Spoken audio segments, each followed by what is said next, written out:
নমস্কার, আমি সৌম্য বন্দ্যোপাধ্যায় আপনাদের সকলকে স্বাগত জানাচ্ছি খোলা মনে। আজ এই অনুষ্ঠানে আপনাদের সামনে যাকে উপস্থিত করেছি তিনি বিখ্যাত শিল্পী, আপনারা সবাই তাকে এক নামে চেনেন।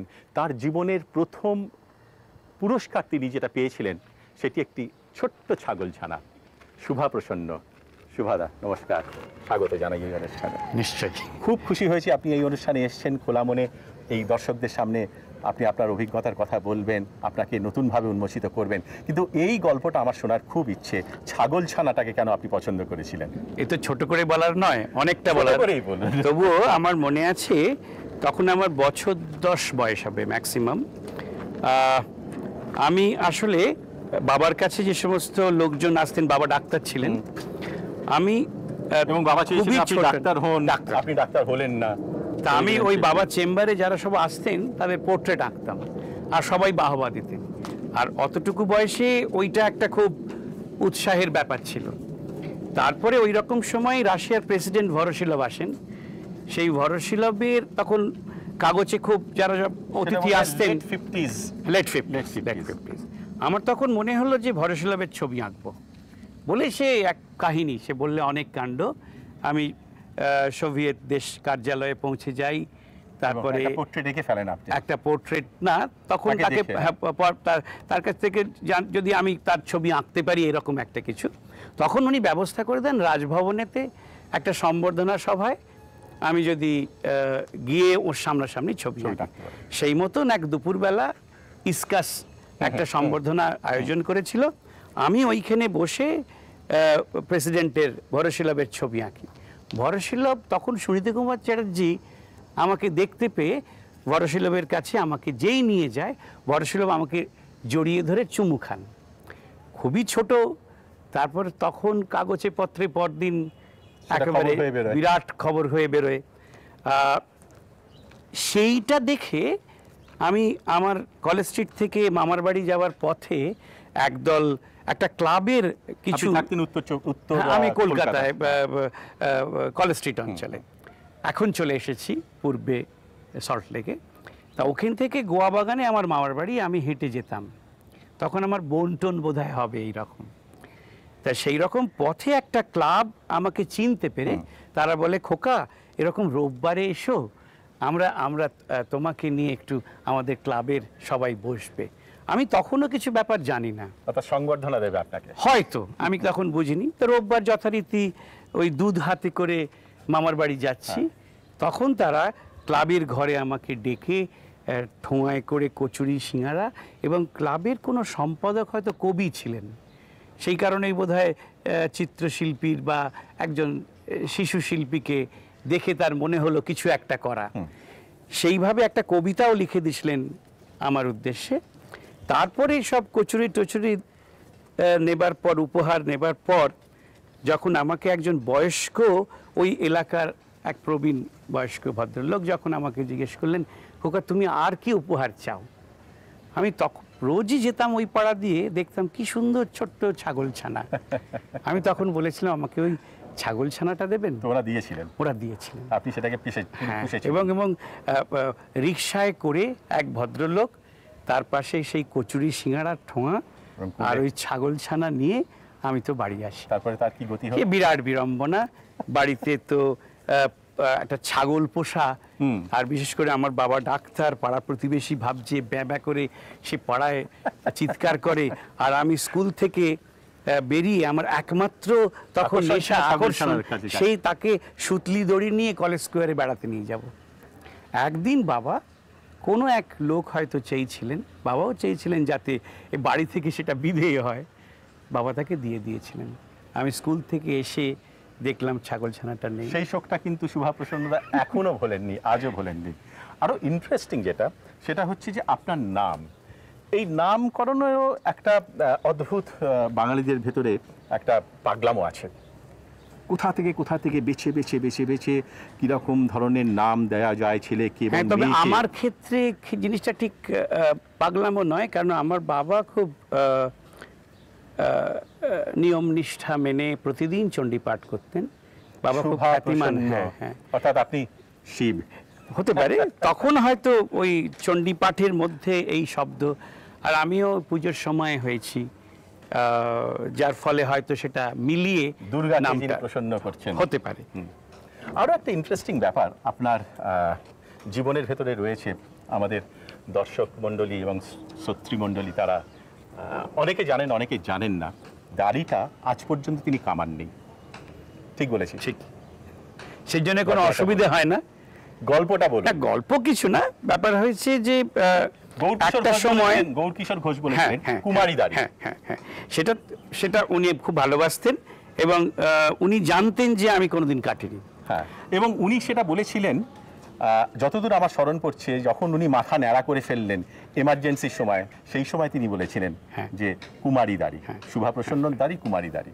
এবং সেটা খুব চালু হয়ে গিয়েছিল। হ্যাঁ, হয়তো একটা সময়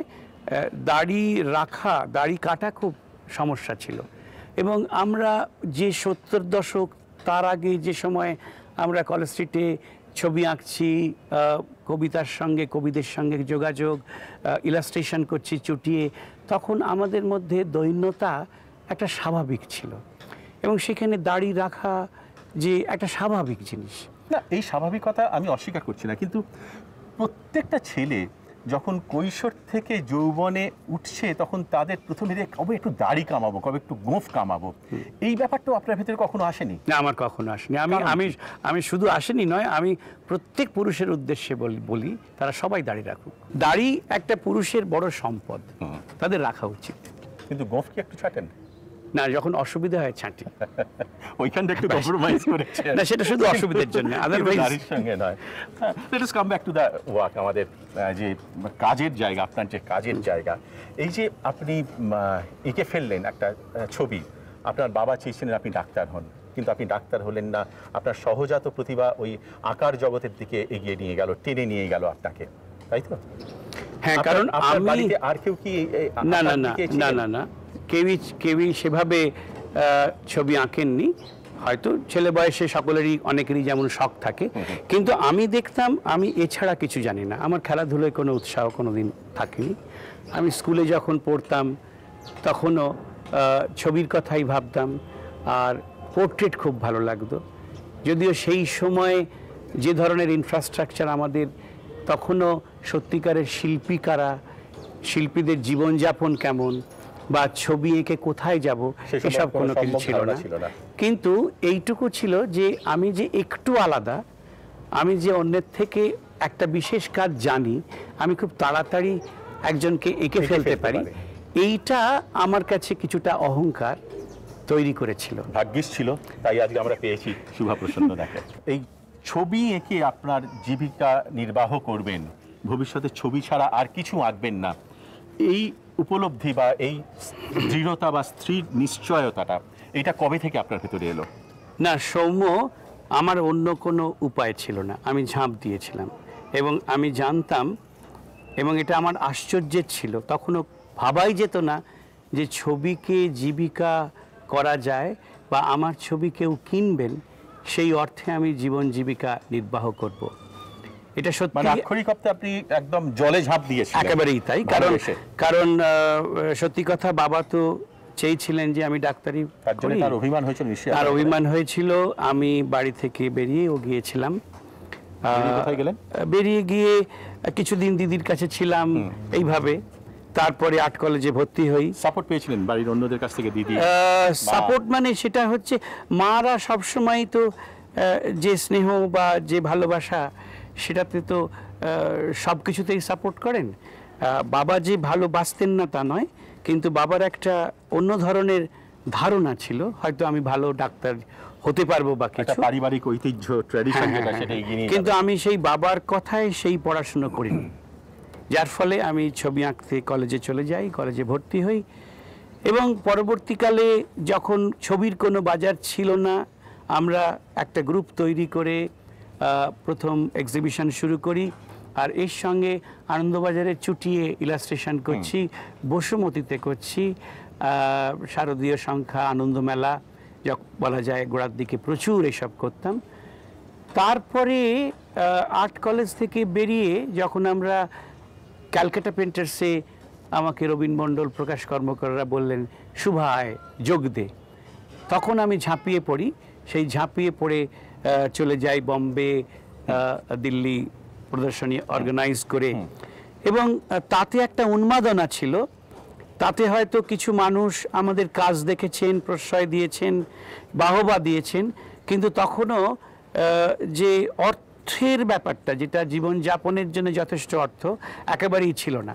ওই কামড়ে থেকে আস্তে আস্তে হয়তো একদিন আমার বাড়িতেই মনে আছে দুপুরবেলা একজন জার্মান সায়েন্টিস্ট আসেন এবং সেই ভদ্রলোক আমার দুখানা ছবি কিনে নিয়ে যান, যেটা যা দাম ছিল তার থেকে বেশি দামে। আমার মনে আছে যে সেই সময় ক্যালকাটা 71-এর জন্য মৃণাল সেন আমার একখানা ছবি নিলেন, সেটা উনি উপযুক্তভাবে কাজে লাগিয়েছিলেন। উনি যখন আমার কাছে ছবি কিনতে আসেন, আমি বলেছিলাম আপনি ছবিটাকে কিনুন। তখন উনিও বলেছিলেন আমার তো অত পয়সা নেই, যদি আপনি ব্যবহার করতে দেন। এবং তিনি নিজে ব্যবহার করে নিজে সেই ছবি বাড়িতে পৌঁছে দিয়ে যান। এবং তিনিও তখন স্ট্রাগল করছেন। এখনকার তুলনায় যদি আমরা অর্থনৈতিক ব্যাপারটা বুঝি বা দেখি, তখন কেউই সেইভাবে কিন্তু অর্থের মুখ দেখেনি। তা কাজে কাজে যখন সেই জার্মান ভদ্রলোক আমাকে ছবিটি নেওয়ার পর কিছুদিন পরে আমাকে আমন্ত্রণ জানান যে তোমার ছবি আমার বন্ধুদের খুব ভালো লেগেছে, তুমি যদি কখনো একবার ইউরোপে আসো তাহলে পারে আমি তোমার অর্গানাইজ করতে পারি এক্সিবিশন। তা আমার কাছে কিন্তু সেটা খুব একটা চমকপ্রদ চিঠি ছিল না, কিন্তু সেই সময় এক ফরাসি বান্ধবী কলকাতায় অনেক শিল্পীদের কাছে যাতায়াত করছেন, তাকে আমি দেখাই। সে আমাকে বলেছিল, শুভা লুক, জার্মানরা যে কথা বলে তারা সাধারণ কথা বলে না, তুমি এটাকে গুরুত্ব দাও এবং তুমি চেষ্টা করো ইউরোপে ছবি নিয়ে যাবার। তারপরে আমি অনেক চেষ্টা ফেষ্টা করে কিছু পয়সা জোগাড় করে ইউরোপে পাড়ি দিই। এবং সেটা হচ্ছে 1973 সালের শেষের দিকে। হ্যাঁ, কলকাতা 71-এর পরেই পরে। এবং সেটা আমার জীবনে একটা বিরাট অভিজ্ঞতা। আমি প্রথম ইউরোপ দেখি এবং প্রথম সুইজারল্যান্ডে আমার এক্সিবিশন হয়। এই যে আপনার ইউরোপ ভ্রমণের আগে পর্যন্ত, বা সেই অর্থে প্রথম বিদেশ ভ্রমণের আগে পর্যন্ত, আপনার ছবির যে মানসিক দৃষ্টিতে বা যে দিক দিয়ে আপনি আপনার ছবিগুলো আঁকতেন, ইউরোপ ভ্রমণ কি তার মধ্যে কোনো পরিবর্তন ঘটালো? না, একেবারেই নয়। হয়তো আমি অরিজিনাল ছবি কিছু দেখেছি। আমি এখনো বিশ্বাস করি যে মাটিতে আমার জন্ম, যে পরিবেশে আমার জন্ম, যে দর্শন আমার স্নায়ুতে, আমার রক্তে প্রবাহিত, সেইখান থেকেই যে জিনিস সৃষ্টিকাজের আসল মশলা সেখান থেকেই বেরোয়। আমার ইউরোপ বেসিক কোনো চেঞ্জ হয় না। না, কারণ টেকনিক্যাল জিনিসটা অ্যাডপ্ট করা বা টেকনিক্যাল জিনিসটা জানা খুব সময় লাগে না। নিজেকে তৈরি করা বা নিজের বোধকে উন্নত করা, সেটা হচ্ছে, তার জন্যে ইউরোপ পাড়ি দিতে হয় না। এটা অনেকে হয়তো বোঝেন যে ইউরোপ থেকে শিখে এসেছেন, এখান থেকে। এটা তো কারিগরি প্রযুক্তি নয় যে ইউরোপ থেকে শিখব। আপনার বিদেশ ভ্রমণ, প্রথম বিদেশ ভ্রমণ যে সময়টায়, সেই সময়টা কিন্তু আপনার ফরমেটিভ ইয়ার্স, আপনিও তখন কিন্তু গড়ে উঠছেন, তার মধ্যে কোনো রকম কোনো প্রভাব ফেলেনি। ইউরোপ যেটা করেছে, ইউরোপে একটা বিপুল ঐশ্বর্য, তার যে শিল্পের একটা বিশাল ভান্ডার, খনি, সেটা দেখার সুযোগ হয়েছে। কিন্তু সেইটার জন্যে বরঞ্চ আমি আরো ইন্সপায়ার্ড হয়েছি। তার কোনো প্রতিফলন আপনার ছবির মধ্যে না, আমি মনে করি না, বা আমি সেভাবে কখনো রাখতেও চাই না। কারণ আমরা কোনো অংশে গরিব নয়। হ্যাঁ, একজন কবির কবিতা লেখার জন্য ইউরোপ যেতে হয় না। এটাই ইম্পর্টেন্ট। আমরা নিজেরাই ধনী, আমাদের সব কিছু আছে, আমাদেরকে প্রভাবিত করার জন্য কোনো বাইরের কারোর দরকার নেই, কোনো প্রয়োজন নেই। না। শুভাদা, এই দেখুন, আপনার সৃষ্টির সামনে আপনাকে দাঁড় করিয়ে দিয়েছি, মনে পড়ছে? হ্যাঁ, বেশ অনেক বছর হয়ে গেল।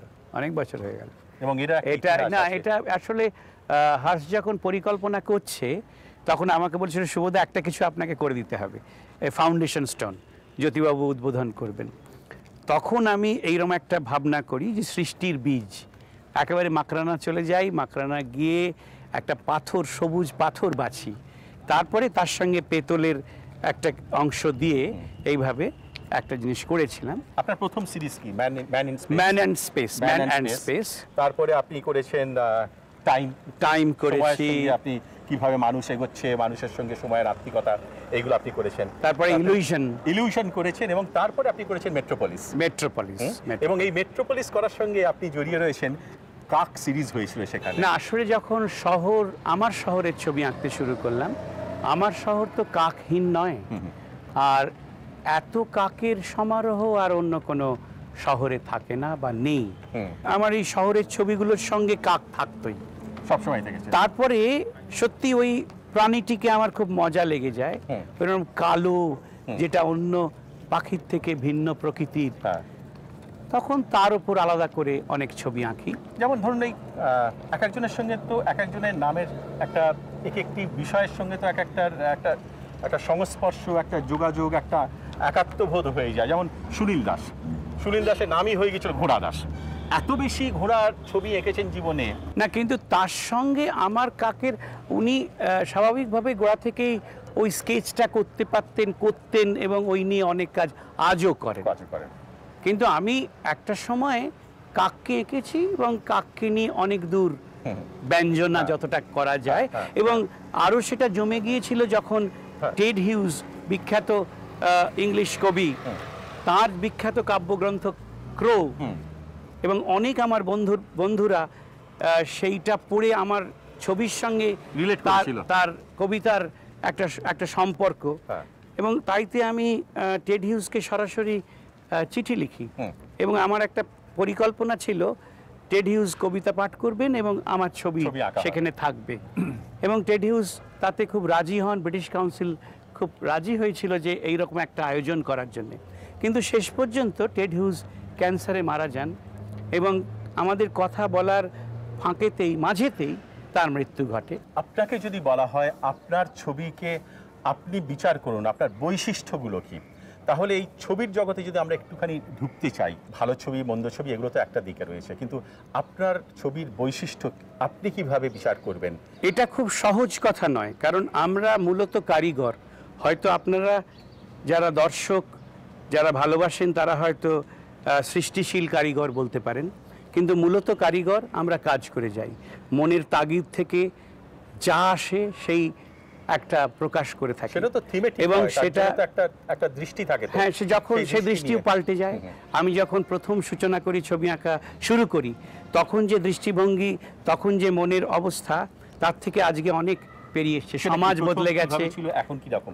যেমন আগে আমি সবসময় আমরা ভাবতাম যে ক্যানভাস এমন একটা জায়গা যার মাধ্যমে আমরা সমাজকে বদলে দেব।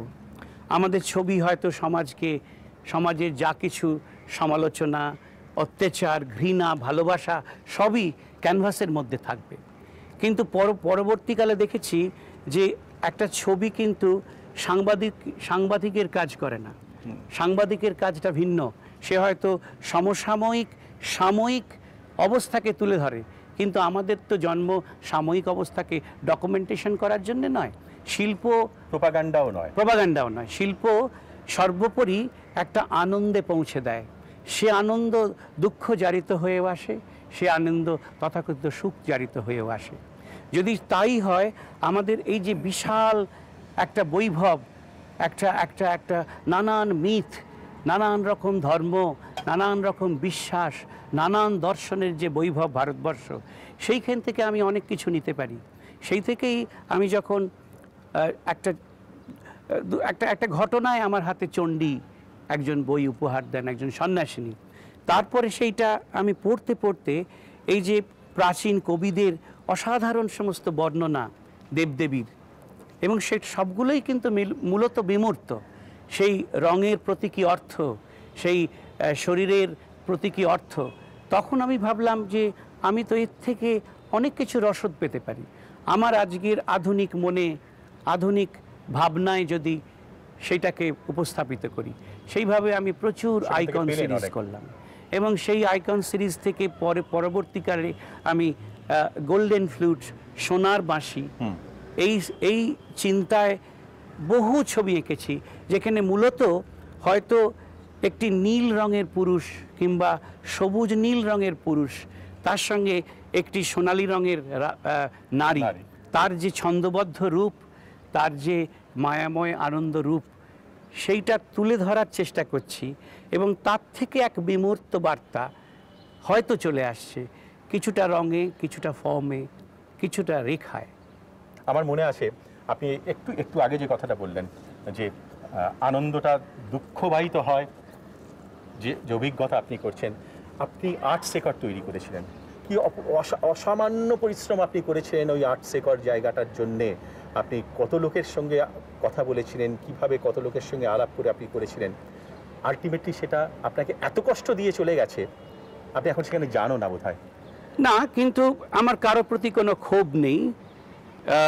হয়তো তারা একদিন বুঝবে ভালোবাসা যদি সত্য হয়, আমাদের সম্পর্ক যদি সত্য হয়, কারণ অসংখ্য ছাত্রছাত্রী যে আমাকে ভালোবেসেছে এবং সেই তাদের চেয়েই আমি এই ধরনের একটা সংগঠন করার চেষ্টা করেছিলাম, যে একটা আবাসস্থল হবে যেখানে তারা কাজ করবে এবং তারা চিত্রশিল্পী শিল্পী হিসেবে সমাজে প্রতিষ্ঠা লাভ করবে। রয়েছে গাড়ি ভিলেজ, না, এটা কারোর সঙ্গে কখনো তুলনা। গাড়ি ভিলেজ সেটা সরকারি মদত পুষ্ট, বা চোলামণ্ডলম তার এক ধরনের, প্রতিটি সংস্থাই কিন্তু এক একটা অন্য ধরনের।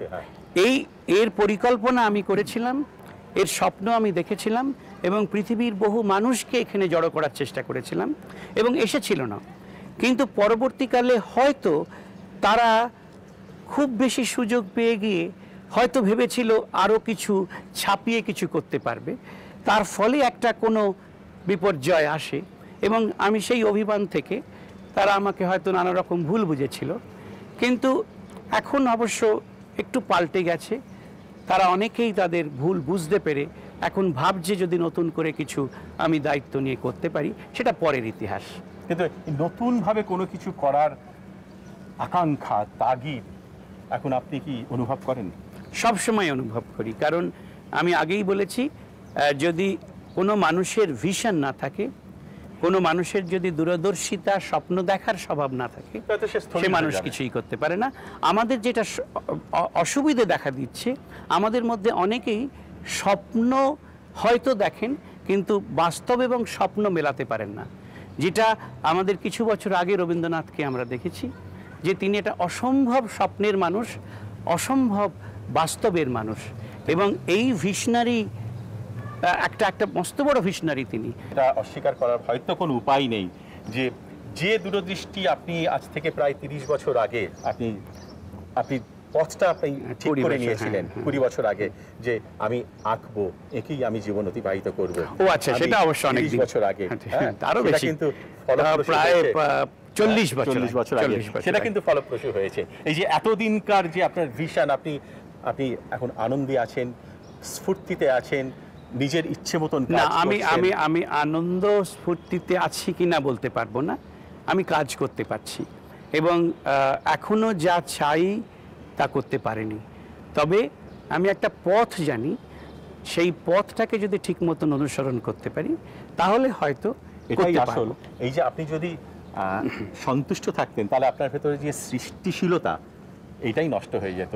আমরা কথা বলি এটা নিয়ে। আচ্ছা, সুভাদা, আপনি দেখুন জীবনে যে রাস্তাটা আপনি পছন্দ করে নিয়েছিলেন ছোটবেলাতে, বাবার অমতে আপনি ছবি আঁকবেন, এই ছবি আপনাকে প্রতিষ্ঠা দিয়েছে, নাম দিয়েছে, অর্থ দিয়েছে, যশ দিয়েছে। সব থেকে বড় কথা, আপনি আপনার চালক, আপনি যেভাবে আপনার জীবনটাকে এগিয়ে নিয়ে যেতে চাইছেন ঠিক সেইভাবেই, অন্য কেউ আপনাকে কিছু ডিকটেট করছে না, সেই অর্থে তো আপনি সুখী।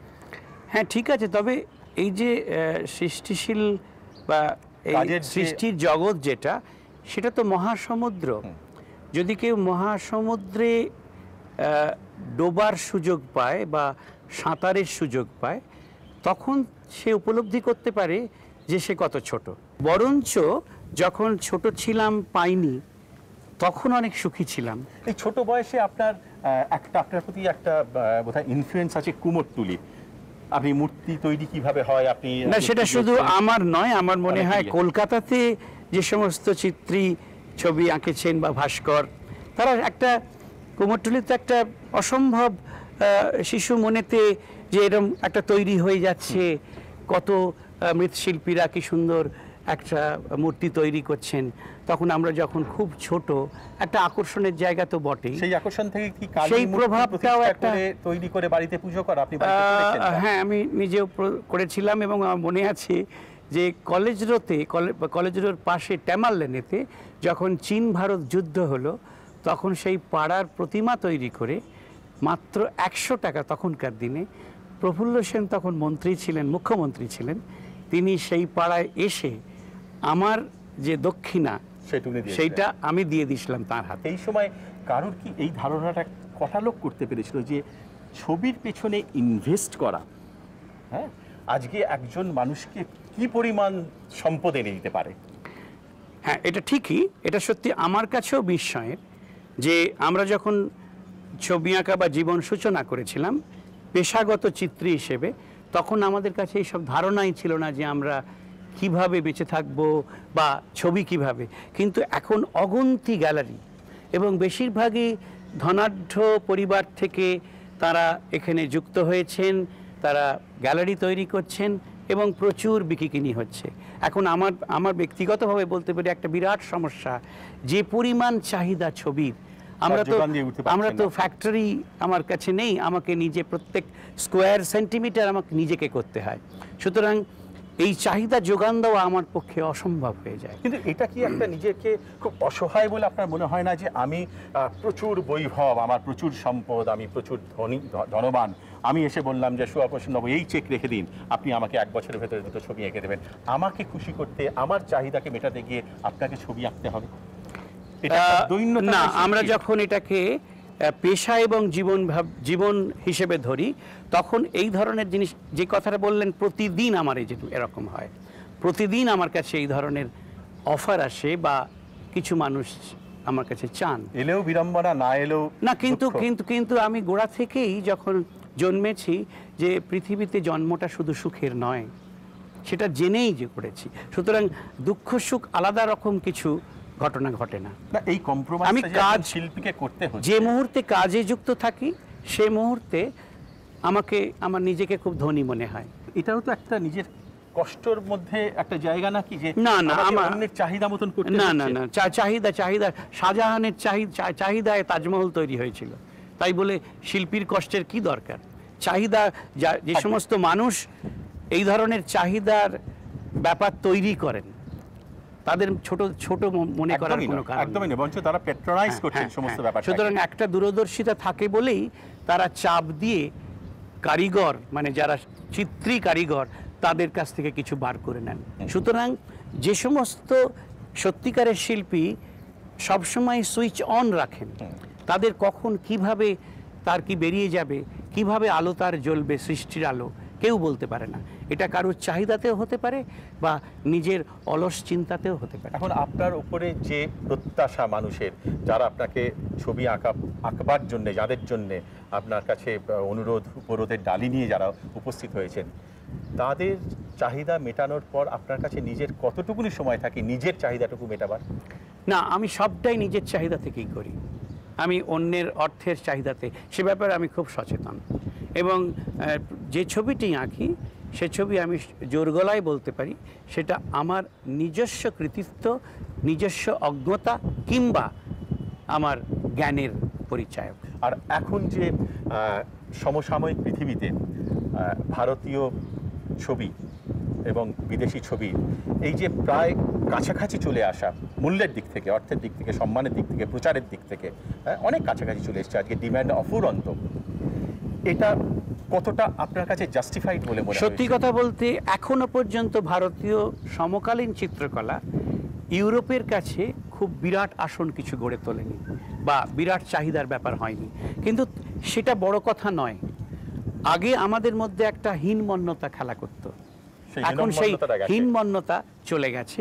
এখন আমরাও পারি এই ব্যাপারটা এস্টাবলিশ হয়ে গেছে। নিশ্চয়ই হিমালয়ের ওইদিকে একটা পৃথিবী আছে, হিমালয়ের এদিকে একটা পৃথিবী আছে, প্রাচ্য অনেক বিষয়ে ধনী, সুতরাং আমরা আমাদের অভাবটা কেন বোধ করব? হয়তো তারা একদিন এই অভাব বোধ নয়, এই যে হীনমন্যতা কাটানোর মুখ্য কারিগর বা প্রধান কারণটা কি? কারণ আমরা কাজ করতে পারছি তাই, এবং আমাদের ছবি কদর পাচ্ছে, হয়তো পাচ্ছে, কারণ অসংখ্য শুধু বাঙালি 25 কোটি এই পৃথিবীতে, সেই মর্যাদাটা পাচ্ছে। এটা একটা অত্যন্ত সন্তুষ্টির জায়গা। শুভাপ্রসন্ন তিনি তো আর তার পদবি লেখেন না, কিন্তু সেই পদবিটি যিনি বহন করে চলেছেন তিনি আমাদের সঙ্গে রয়েছেন তারই সুযোগ্য সহধর্মিণী শিল্পী শিপ্রা ভট্টাচার্য। আর কেন তিনি পদবিটা লেখেন না সেই গল্পটা তাদের কাছ থেকে শোনাই বোধহয় ভালো হবে। শুভাদা।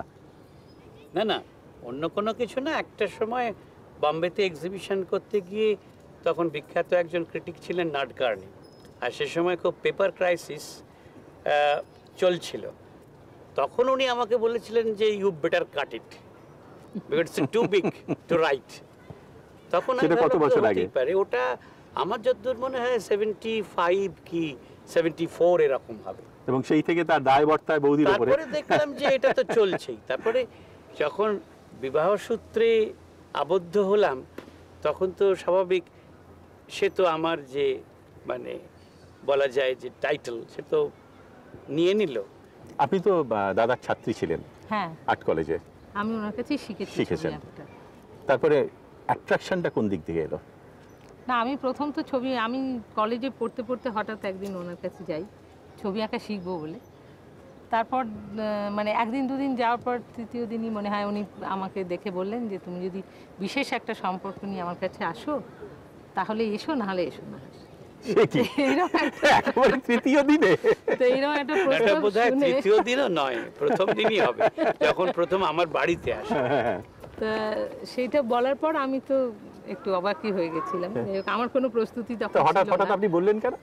আমার মনে হয়েছিল যে বলা যায়, তবে আমিও যে খুব প্রস্তুতি নিয়ে বলেছি যাই জানি না। একটু এটা ঠাট্টা একটা ছিল? না না না, এটা না, একটা না, না, প্রতিক্রিয়া। খুব serious। আচ্ছা। প্রতিক্রিয়া এটা প্রত্যেকেই যদি তার জীবনের এই রকম সময়ের একটু অনুসন্ধান করে, এই প্রতিক্রিয়াটা কার কিভাবে হয়েছে তারাই বলতে পারে। তার মানে আপনার ভিতরে একটা খোঁজ ছিল বোধহয়।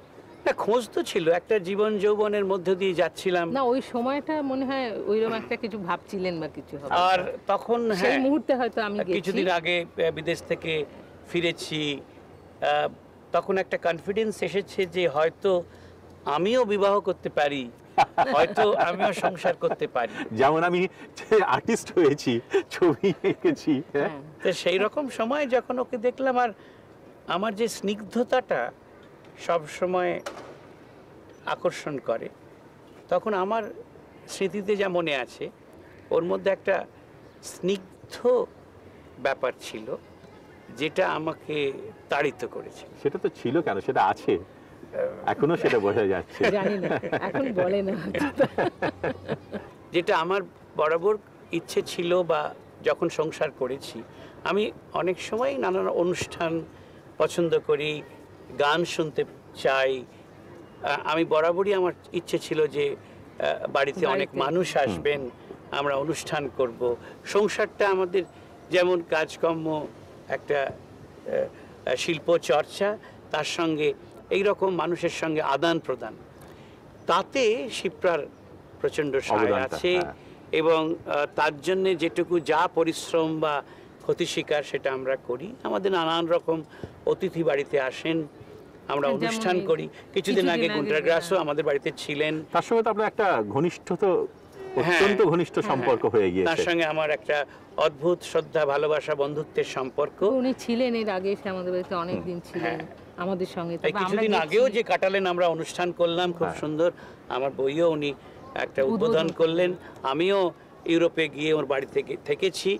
এখনো পর্যন্ত আমাদের সঙ্গে খুব সুন্দর সম্পর্ক, এটা কোনোদিন বলার না। আপনার ছবির, আপনার স্টাইল, আপনার যেভাবে আপনি আঁকেন, তার উপরে যেহেতু আপনি ছাত্রী, সেই জন্য কি খুব সচেতনভাবে এবং অত্যন্ত সত্যিকারের প্রভাব শুভাদার রয়েছে? না, আমার মনে হয় যে তা নয়। কারণ শুভপ্রসন্ন কাজ করছেন আমার অনেক আগে থেকে। উনি আমার শিক্ষক। তাছাড়া আমি কাজ করছি, ওনার কাছে শিখেছি, সবই ঠিক। কিন্তু আমার মনে হয় আমি নিজের মতনই কাজ করি, খুব একটা প্রভাবিত হয়ে কাজ করছি বলে প্রভাবিত হয়তো নিশ্চয়ই হয়েছে কি না হয়েছে সেটা আমি বলতে পারবো না, অবচেতনে হতেই পারে। অবচেতনে। কিন্তু সবাই বা যারা আমি কাজ নিজে দেখে মানে সরাসরি কিছু ওরকম প্রভাব আছে বলে মনে হয় না। কারণ আমার বিষয় এবং রং এগুলো মনে হয় শুভপ্রসন্ন যে ধরনের কাজ করছেন তার থেকে একদমই স্বতন্ত্র। আর একটা কথা বলি সৌম্য, ঘাড়ে চাপাটা খুব বড় কাজ নয়, বড় শিক্ষকের বড় কাজ নয়। শিক্ষকের কাজও নয়। হ্যাঁ, যদি তার ভেতরে কোনো বিশিষ্টতা থাকে, সেটা যদি আমি বার করতে পারি বা তার নিজস্ব আলো যদি জেলে দিতে পারি, তাহলে পরে সেটা সত্যিকারের শিক্ষকতার কাজ। ওর উপলব্ধি, ওর ধারণা, ওর নিজের। আচ্ছা, এর মধ্যে একটা প্রতিযোগিতার মনোভাব কি চলে আসে? স্বামী স্ত্রী বলে নয়, দুই শিল্পী সত্তার প্রতি, দুই সত্তার মধ্যে কি একটা ক্ল্যাশ ঘটে? আমাদের মধ্যে সেরকম কিছু মানে মনে হয় না আমার আছে কিছু, কারণ দুজনে পাশাপাশি হাঁটছি, কাজ করছি, এ থেকে প্রতিযোগিতা, স্টুডিওতে কাজ করছেন, পাশাপাশি স্টুডিওতে কাজ করছি, আপনি যখন কাজ করছেন একই আপনার জায়গায় হয়তো স্টুডিওতে, ছবিও দিচ্ছি। আপনি যখন আপনার স্টুডিওতে কাজ করছেন তখন কি সুভাদা এসে দেখেন যে আপনি কি কাজ করছেন? না, সেটা কিরম হয়, যখন উনি কাজ করছেন ওনার স্টুডিওতে, আমি করছি আমার স্টুডিওতে, হয়তো আমার কাজ করতে করতে একটু ভালো লাগলো না, হয়তো আমি ওই ঘরে গেলাম, পাশের ঘরে, ওখানে একটু কথা টথা বললাম, গল্প করলাম, দেখলাম।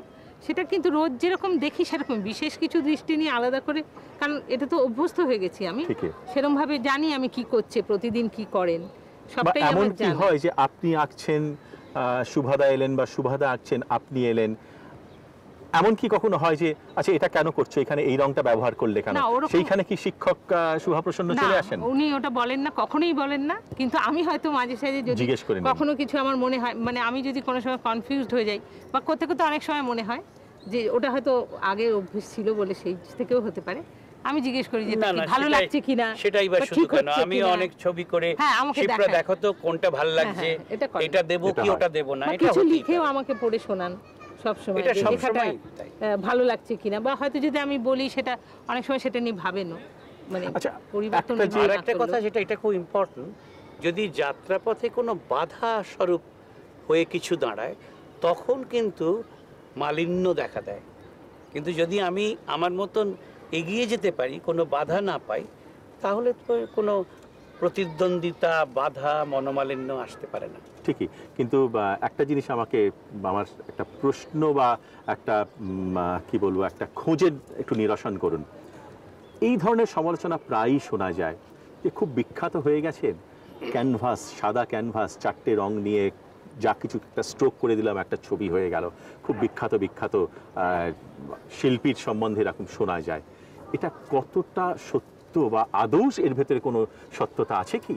এইভাবে কি একটা ছবি, আমি একটা চারটে স্ট্রোক করে দিলাম, একটা ছবি হয়ে গেল, আমার তলায় নামটা সই করে দিলাম? না, এটা হতে পারে, হতে পারে না একেবারে তা নয়। যেমন ধরুন একজন শিল্পী 30 বছর, 40 বছর, 50 বছর ধরে কাজ করছেন, হ্যাঁ, আরো বেশি।